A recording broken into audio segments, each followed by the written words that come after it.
Welcome. I am Professor Tevno, teaching humanities at Miami-Dade College. Today, I'm speaking with participating artists to highlight the evening of Tango at North Campus that features music, dance, and a photography exhibit. I am here with Professor Conti. He is a bass and music appreciation faculty at Miami-Dade College as well. And he initiated a project here for the Hispanic Heritage Month. Yes. Professor Conti, tell me a little bit about the origins of tango. Okay, thanks for having me here. Tango is an art form, a dance and music form from Argentina, where I'm from. And the idea for this concert was to being able to showcase this genre, this rich art form for all the community, all the students and the people, and as part of, as you said, as part of the Hispanic Heritage Month.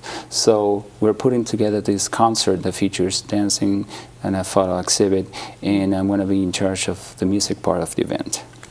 My understanding of the art form is as we celebrate, of course, in this Hispanic month, we're celebrating the diversity of our heritage. And tell us a little bit about the influences of tango today, and perhaps how does that come into this celebration? Okay, well, we can talk really a lot about not only the history of tango and how do we actually get involved into this, but for people that don't know and maybe watching, we can trace an analogy between the development of a very important art form in the United States like jazz and tango. They both were boiling and growing up in an environment with a lot of immigrants in the Americas, with an influence of African slaves and their culture. And this all started at the beginning of the century, at the end of the 19th century really, and it develops into a rich dance and music art form in the same way that it did jazz to the United States. So that's something that we really want to showcase here in this Hispanic Heritage Month. And also, as 20th century, it's really an early 20th century art form. It doesn't seem like part of your generation, and I'm wondering, how did you come into tango? Yes, well, when I was studying, going for my degree, that's in Buenos Aires, Argentina, a lot of you may be familiar when you're a music student in a higher education institution in the United States. Usually you have two tracks, a classical track and a jazz track. Well, over there we had 3 tracks. There was jazz, folkloric music that is in tango music, and that's how I got involved. I started to perform and to learn more and more about it, and I became really passionate about it. And that's how I started to get involved with tango music.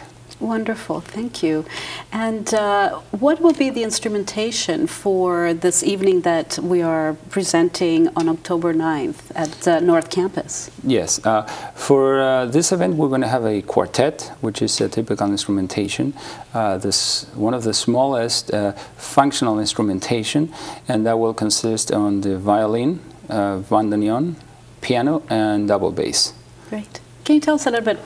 Bandoneon seems like an instrument that we're less familiar with here in the United States. Yes. Most people confuse the bandoneon with the accordion. They're similar instruments, but really the bandoneon was an instrument originally designed and created in Germany that its main purpose was to function like a portable organ, so people could play them in their houses and little festivities and move it around with a sound that was somehow similar to the organ.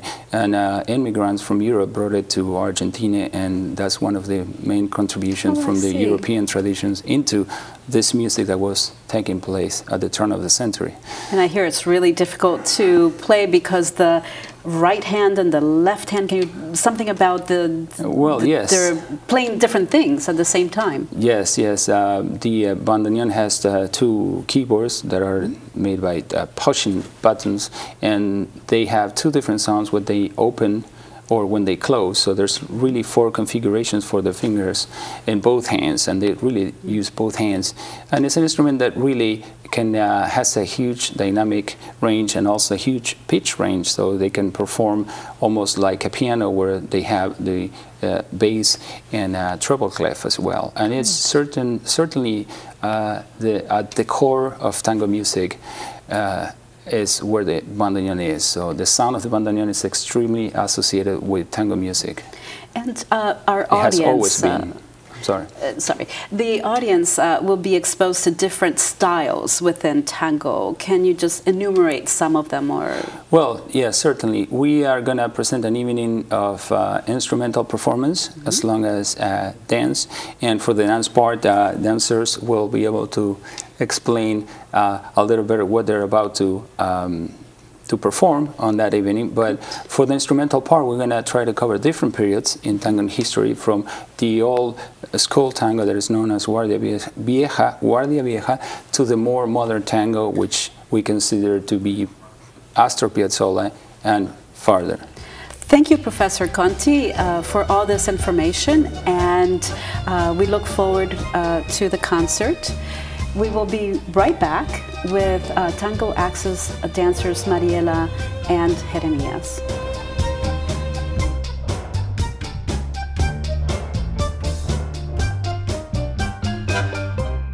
Cool programs for hot jobs. Let Miami-Dade College jumpstart your career. We offer bachelor's degrees in physician assistant studies, biological sciences, education, and public safety management.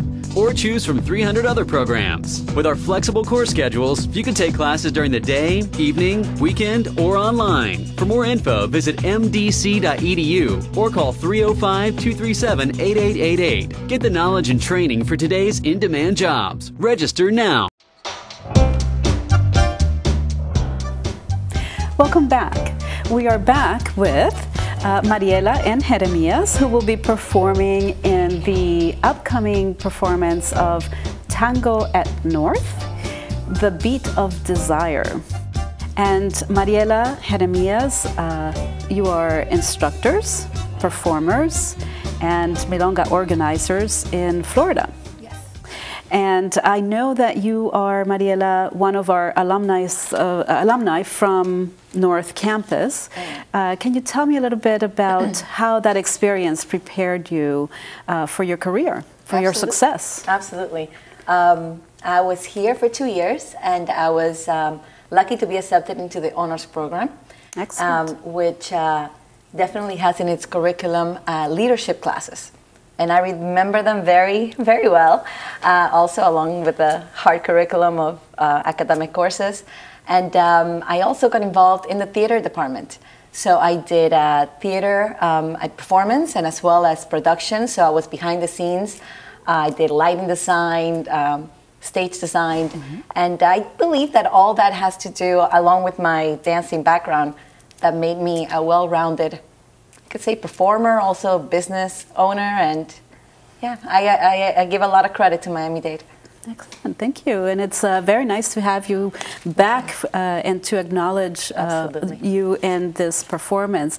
And Jeremias is also alumni of Miami-Dade College through New World School of the Arts. Correct. And would you tell us a little bit about how that prepared you for your career as well? Well, the experience of being at New World was excellent. I went to the Conservatory of the Arts as a high school student, and I went there actually for instrumental music. I'm a trumpet player, and that's where I went to college for as well, for instrumental performance.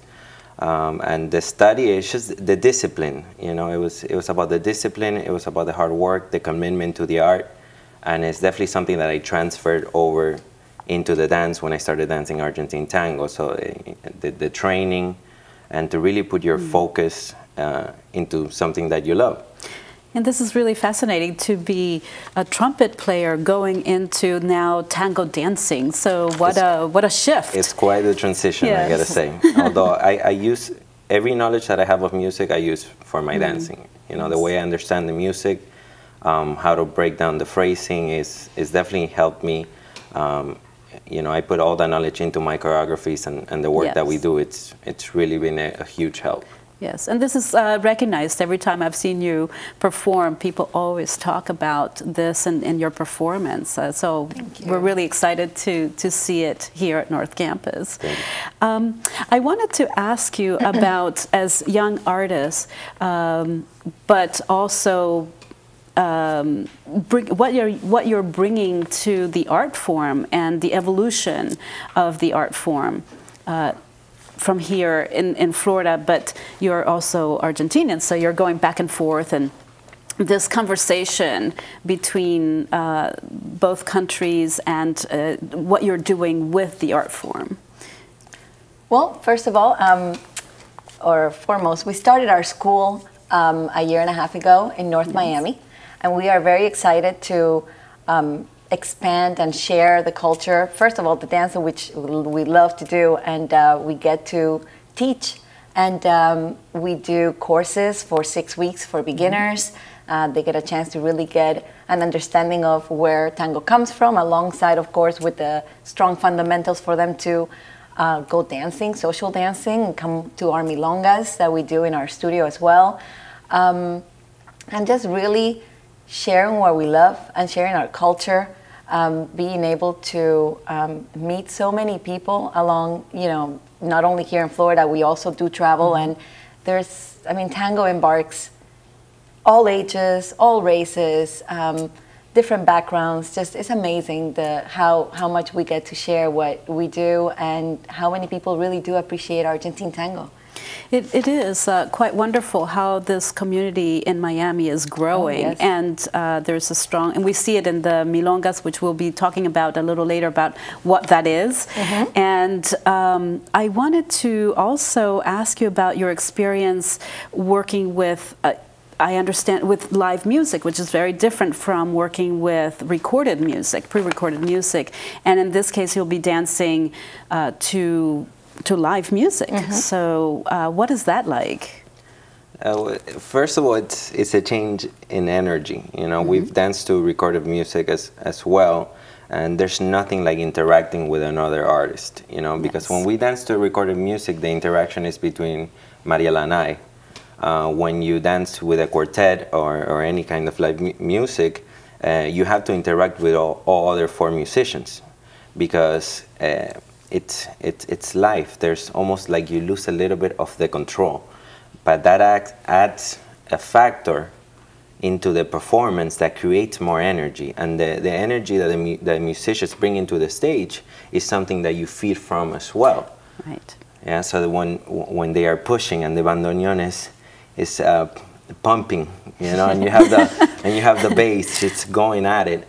It's something that transfers right away, and ultimately, that energy goes to the audience as well. So it's an incredible feeling. Yes, talking about the beat of desire, right? Thank you so much, Mariela and Jeremias, for being with us today and for performing here at North Campus. Thank you. Thank you. And we will be back with tango DJ Mariano Bejarano.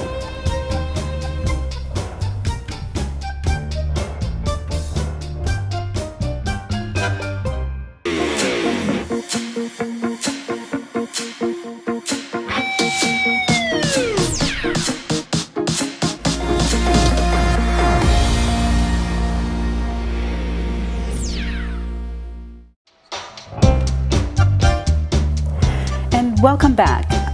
We are here with Mariano Bejarano, who is a DJ, instructor, dancer, and milonga organizer. For our event at North Campus called Tango at North, the Beat of Desire. Wow. Mariano, you are doing the music for that, and I was very interested in knowing how you got involved with tango. Well, first of all, thank you for having me here. It's a pleasure. Yeah, I mean, that's a good question, because actually you don't realize how you get involved in this community and this music. First of all, I'm Argentinian, and of course when I emigrated here, it was like listening to the tango was like some kind of melancholy, and you know, remembering all your past your grandfather, your father, and all that. And that's, of course, it pushes you to what the beauty of the music. Yes, so tango embodies nostalgia, yes. It is, it is. Yeah, it especially does. for an immigrant, like, you know, in 2001, like, it was a big immigration Right. from Argentina, so we all came here. And at those days, the tango was kind of booming up, and so there was not many milongas. So you would go to the milongas because, you know, you had nothing else to do, or because, you know, when you were young, you know, that's what you do. And if you go to the milongas, it would be mainly old people, because those days the country was kind of going into crisis, and there was not many, also there was not much tourism, and the tango was kind of like really in the lower one. I would say not in the lowest part, but it was pretty low. So that's why most of the immigration, most of the people that are here, most of the Argentinians that are here, and that they came on 2001, 2002, 2003. Most of them, they don't dance, and they don't know much about tango. But, you know, when you get here, some of us, we get like curious about it. It's even making you more curious because, you know, because that's where you come from, right? It's your roots. It's interesting, right, how we desire more to return or to revisit that which we take for granted when we are in the midst of it. And I'm very curious also about, as I know you do, like I said, you are a DJ, instructor, dancer, milonga organizer, but as a DJ, specifically, there's something very particular about being a tango DJ. Can you talk to us a little bit about that? And well, I would say that the tango DJ is a lot of responsibility because, I mean, it's like you are performing for 5 hours. Let's say as long as the milongas goes, you have to try to keep people alive and people dancing on the dance floor. And also, there's so much factors on the tango DJ. It's not just putting the music or just reading it for somebody else. You have to transport the people to those days, because what we play now, they were playing it 100 years ago.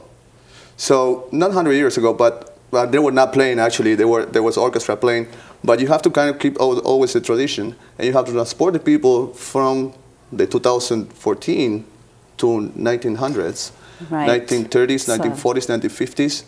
And it's a lot of responsibility. It's a great responsibility. And also it's a lot of... and an art to be able to, like a magician, take people back into... I would say you have to, and also it requires so much, you have to knowledge. You have to be kind of a historian to be a DJ, because you have to know what you're playing, which orchestra, which ear, which singer.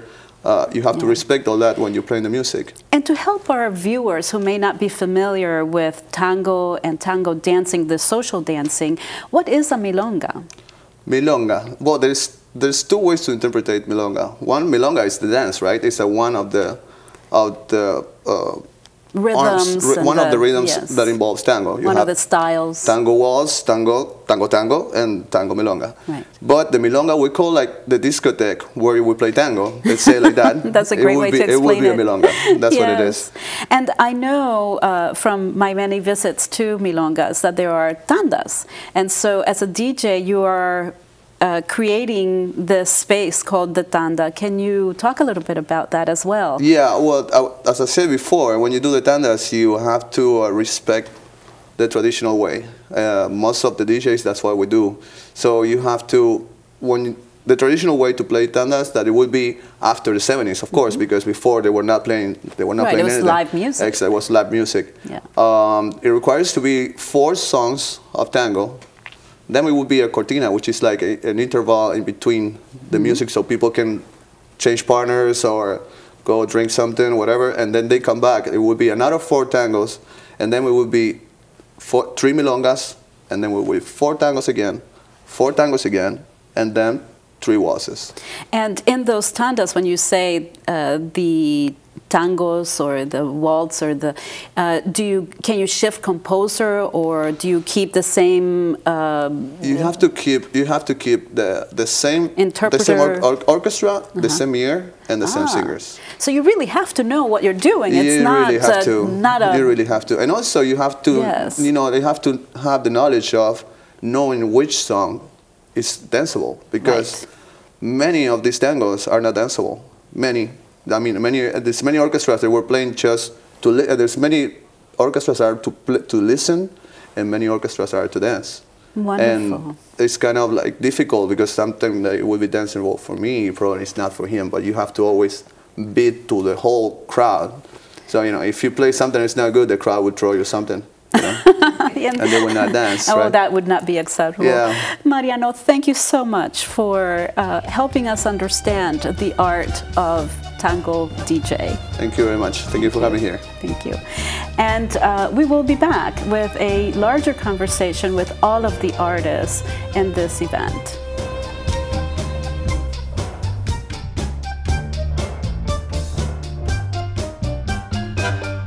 Cool programs for hot jobs. Let Miami-Dade College jumpstart your career. We offer bachelor's degrees in film and TV production, nursing, electronics engineering, information systems technology, supervision and management, supply chain management, or choose from 300 other programs to study. You can take classes during the day, evening, weekend, or online. For more info, visit mdc.edu or call 305-237-8888. Get the knowledge and training for today's in-demand jobs. Register now. Miami-Dade College.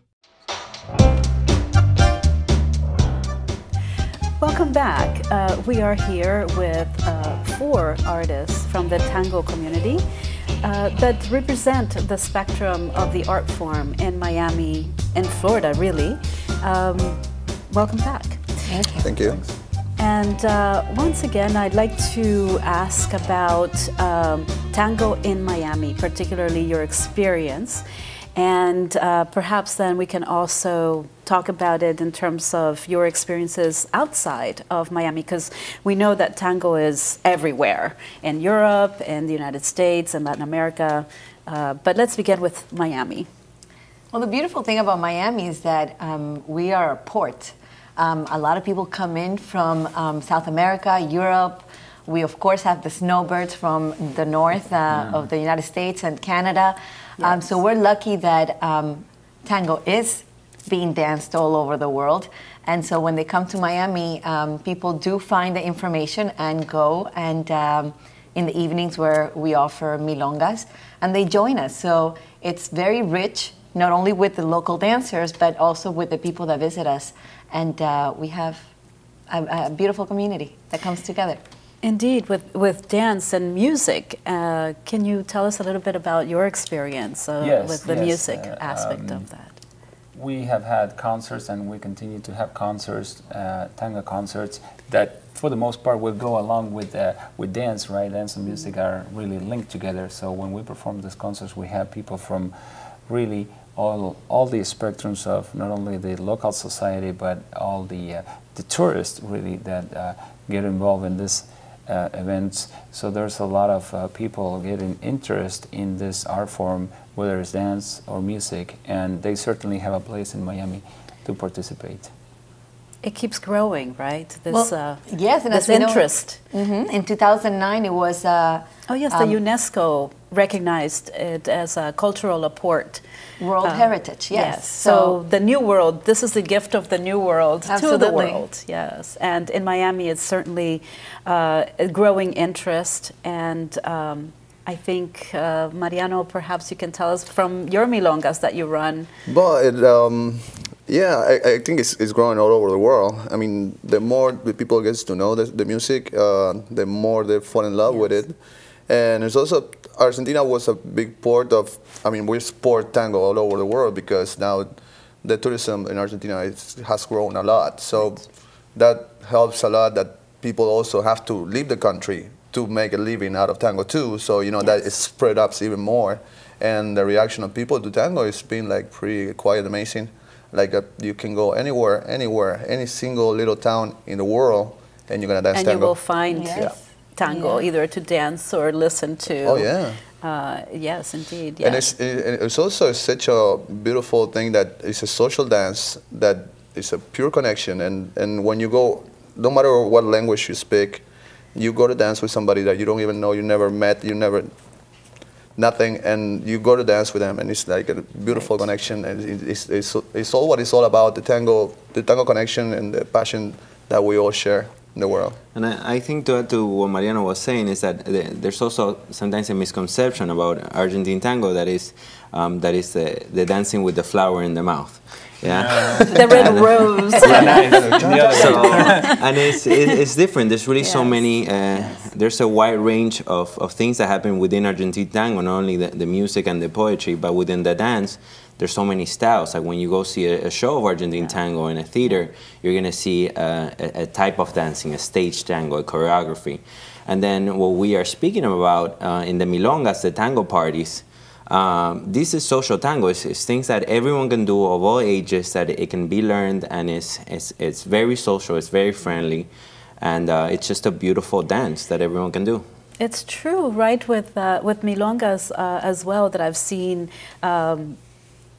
all ages dancing with each other, right? Very young with very old, or people of all walks of life, and you just don't ask anything. You just come together, you're asked to dance, and you dance, and that's it. And so it's wonderful because when you travel, you find a community already formed that welcomes you. So that's also a part of the social and beauty of tango, of dancing tango in that sense. But you know, you mentioned something that oftentimes we forget, which is the poetry of it, right? Because it's poetry is set to music, and of course the music and the dancing. Wonderful, yes. And what else can we talk about in terms of, from your experiences of traveling around the world? Because I know as professionals, part of what you do is to travel, so you're not only in Miami, which is your base, but also as you, international I experiences of that. We've been to different towns. It's interesting. Everywhere you go, the groups that we work with, you see a different energy from the students or the people trying to learn tango, and very often it has to do with their own culture. Mm-hmm. When you dance tango, you don't just dance a dance. You bring yourself. It's a very personal dance. Like your personality would be part of how you dance. For example, we've been to some towns where at the beginning, when we try to make the couples embrace, there's a very big distance. You know, there's an arm length between them. And we need to tell them that even though you may not know that person, that it's okay to get close, because this is part of the dance, and it's part of the culture of the dance and the culture of Argentina as well. Mm-hmm. So that they have to get close and be intimate in that sense. Yes. Yeah. And I also want to mention that not only, because sometimes I think tango gets limited to Argentina, but we know that there is also a very strong roots in Uruguay and a great deal of love for it as well in Colombia. Can you talk a little bit about those interactions of the Well, yeah. Go ahead. No, I think that when we talked about Argentina, and it's really from what we know as Rio de la Plata, which is the area, right? So one side of the river you have Argentina or Buenos Aires, and on the other side you have Uruguay and Montevideo. So really grew up in that kind of stew that was really a melting pot, and that created this very unique art form that has been developed for decades. When you think about poetry, dance, music, and you can trace the different styles in the different eras, and it's an ever-evolving art form that is very rich and complex, and not only very unique and passionate, but it has a lot of history and a lot of different styles of subgenres. And when you mention Colombia or different places that for different reasons have a strong connection with us, even they're not like so close geographically as Uruguay, you can find that, as Mariana was saying, all over the world, where we can have communities that are very strong in their love and appreciation of the music, like in Colombia. That's right, yes. Thank you so much, and thank you for participating at Tango at North, the beat of desire, and I am certainly hoping that everyone will be dancing and listening to tango this month.